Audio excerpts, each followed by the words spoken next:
जी बिस्मिल्लाहिर्रहमानिर्रहीम। अस्सलाम वालेकुम नाज़रीन, मेरे ऑफिशियल यूट्यूब चैनल में खुशामदीद। आप मुझे टिकटॉक पर, इंस्टाग्राम पर, ट्विटर पर भी फॉलो कर सकते हैं। नाज़रीन, एक बड़ी अहम इन्फॉर्मेशन आपके साथ शेयर करनी थी। आजकल ऑडियो लीक्स का सीज़न चल रहा है। पहले वीडियो लीक्स चलती थी, अब ऑडियो लीक्स का ज़माना आ गया है। और ये वाली जो ऑडियो लीक्स का जो शोर है, ये बड़ी ख़तरनाक ऑडियो लीक्स है। इस पर मैं बात करूँगा।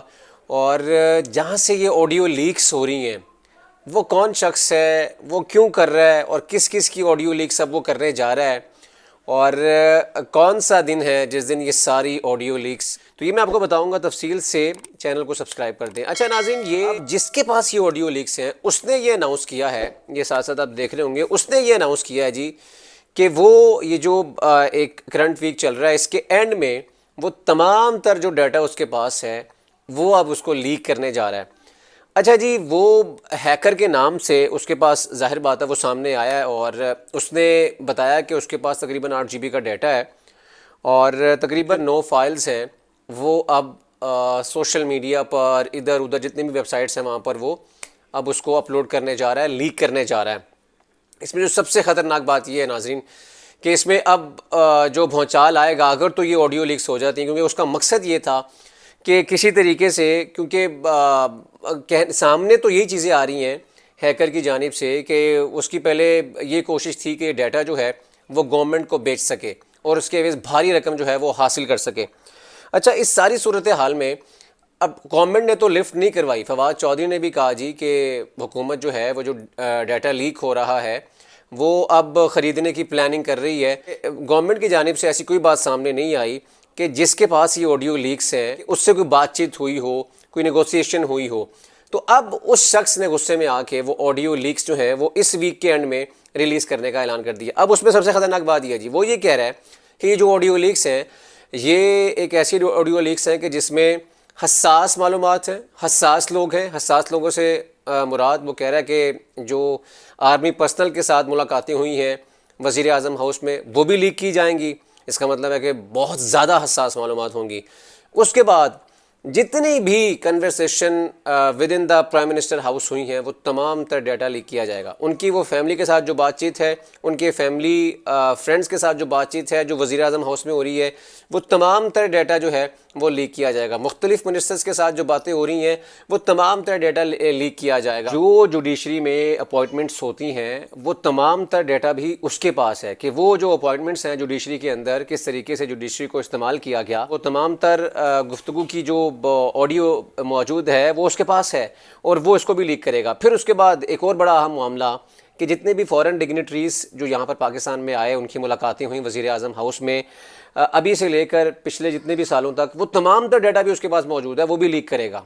तो इसका मतलब ये है कितनी ज़्यादा हसास मालूमात जो हैं वो लीक होने जा रही हैं। फिर उसके बाद विद इन द आर्मी जो जो बातें हुई हैं वज़ीर आज़म हाउस के अंदर अपॉइंटमेंट्स के हवाले से, आर्मी चीफ़ के हवाले से, ज़ाहिर बात है सबको पता है पिछले कुछ अरसे में आर्मी चीफ़ की तैनाती थी, एक्सटेंशन थी, फैज़ हमीद का एक मामला था, फिर जनरल नदीम अंजुम का मामला था।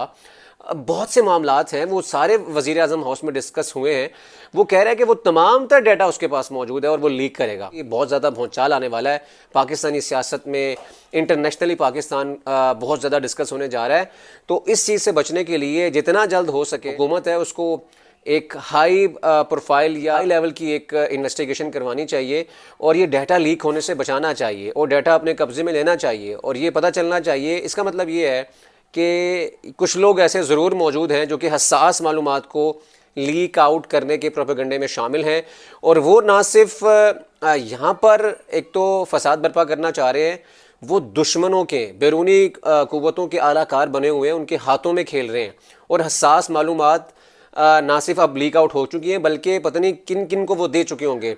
तो इसमें सबसे अहम बात ये है कि हमें यहाँ पे एक ऑपरेशन शुरू करना होगा with in the prime minister house, और जितनी भी ऐसी हसास जगह हैं वहाँ पर अगर ऐसे लोग मौजूद हैं जिनकी मौजूदगी में ये सब कुछ हो रहा है, तो वहाँ पर तो ये बड़ा ऑपरेशन, बड़ा क्रैकडाउन करने की ज़रूरत है कि किस तरीके से इतने हसास जो मालूमात हैं, डाटा है, वो लीक आउट हो रहा है और किसी को पता तक नहीं है।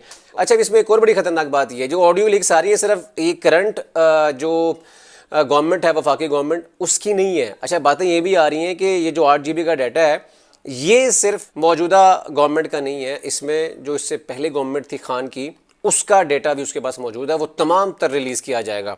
तो इसका मतलब ये है कि खैर किसी की भी नहीं है कि जो मरीम नवाज़ के साथ शहबाज शरीफ की ऑडियो लीक सामने आई, वो शहबाज शरीफ ने मान ली है जी कि वो मेरी ऑडियो लीक है। इसका मतलब है कि वज़ीर आज़म से, वज़ीर आज़म हाउस में मिलने से हर बंदा गुरेज करेगा।